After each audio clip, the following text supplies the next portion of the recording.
Whether you're planning a party or just want to chill out on a hot day, we've got some great kitchen hacks to make your summer a breeze. Let's heat things up. To pull this pineapple trick off, you need 2 of them in about 5 minutes, maybe 10.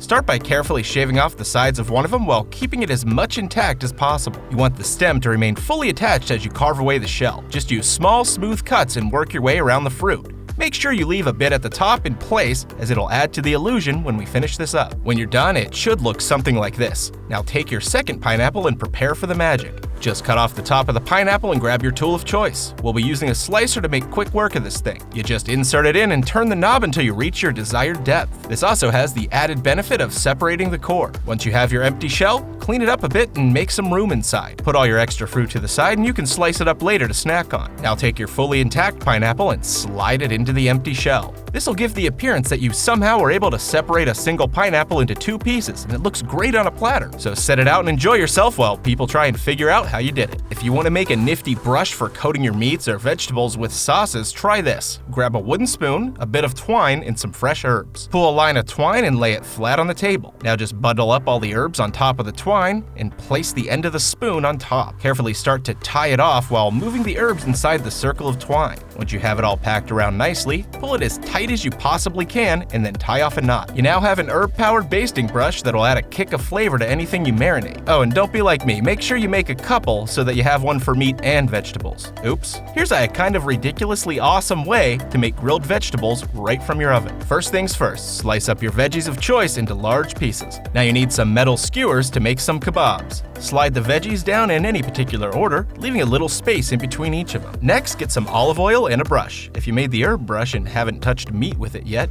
do that. Coat every delicious piece in a nice film of oil on the inside and the out. This is going to help achieve that crispy, charred finish that you're looking for. Oh, and go ahead and add ample salt and pepper to your own tastes. All right, head over to your oven and turn the broiler to high. If your broiler doesn't have a specific heat setting, just keep an eye on things as you go, which you should be doing anyway. Make sure your oven racks are situated towards the top and place an empty tray on the lower rack to catch any drippings. Now slide out your top oven rack and carefully place the skewers directly on the rack to ensure they catch heat on all sides. Slide the rack back in and close up the oven. I found that 14 minutes total mimic the grill almost perfectly, but everyone's oven is different. Also, put on some oven mitts and flip the skewers about halfway through so that both sides get a char. When you're done, pull the skewers from the oven and swipe them onto a plate for serving. They taste fantastic and only a true grill guru would know the difference. During those hot summer days when you're caught in traffic or have a long ride home, don't be a victim of thawed food from the cooler or freezer section. There's a simple solution. Grab that empty package you just got and pull the sheets of bubble wrap. Now just toss it in your trunk or in your reusable grocery bags for the next time you're shopping on a sweltering day. Take any cold items and give them a quick wrap in bubble packing and keep them cool significantly longer. The air trapped in the wrap will insulate, helping keep things fresh while in transit. And then when you get home, your ice cream should be perfectly intact. If you're a fan of sweet drinks, then you know they act like a magnet for creepy crawlies. Save yourself some stress and go digging for some cupcake liners or aluminum foil. Cupcake liners obviously look a little bit more presentable, and you just plop them right on top of the glass and secure them in place with a rubber band. After that, you poke a small hole in the top and pop in a straw. You now have yourself a festive beverage that will stay bug-free and delicious. If you aren't one for aesthetics, foil does the job too. Just cut it into a square and carefully fold it around the top of the glass. Poke a hole and place in the straw. All right, you're bug-free.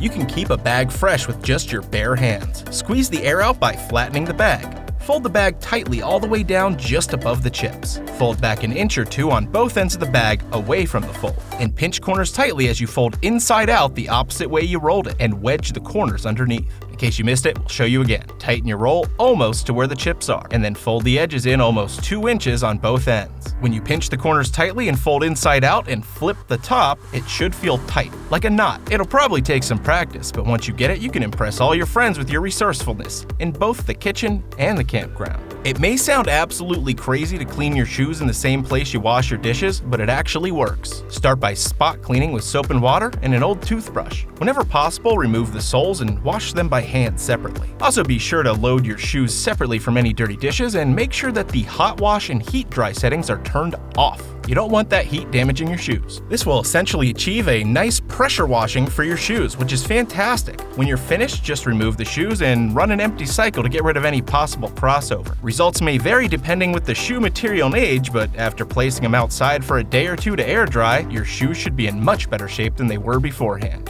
When When you put your icy drinks out in the hot sun, they won't keep the flavor for long once the ice starts melting. If you want to keep your drinks nice and cool and even add a pop of flavor, try this. Grab some BBQ skewers and the fruit of your choice. Carefully stick the skewer through the delicious fruit until you have a nice looking display. Once you have quite a few built up, place them all on some aluminum foil and put it in the freezer. Let it sit until it's time to serve up some delicious beverages, and then just pop that skewer right into the drink. Now you don't need any ice to chill your drink, as the fruit will do that for you with a flavor burst. This one's so simple and saves so much time. We're talking about simple corn on the cob. Just get the amount of corn you plan on making and place it on a plate in the microwave, in the husk. If you're making 1 ear of corn, set it for 4 minutes. If 2 ears, set it for 5, 1 minute for each after that. Once your microwave does its job, carefully remove the corn from the microwave using an oven mitt. Let it sit for about a minute or two to cool down, and then carefully slice off the stemmed end. Now here's the coolest part. Grip the husk firmly and pull down and twist as you fully remove it. Look at that. Hardly any silk strings. Your corn is ready to be buttered up and seasoned with anything you like. Now you can have fresh corn on the cob whenever you want with hardly any work involved. If you have juice boxes in the fridge, why not relocate them to the freezer and make an icy dessert? We use Capri Sun for this, but any juice pack or juice box will work. Just freeze it for a few hours and then remove the desired amount from the box. Place it on the table and apply some pressure to make that ice into mush. Once it feels smooth on the inside, cut the top off with scissors and grab a spoon.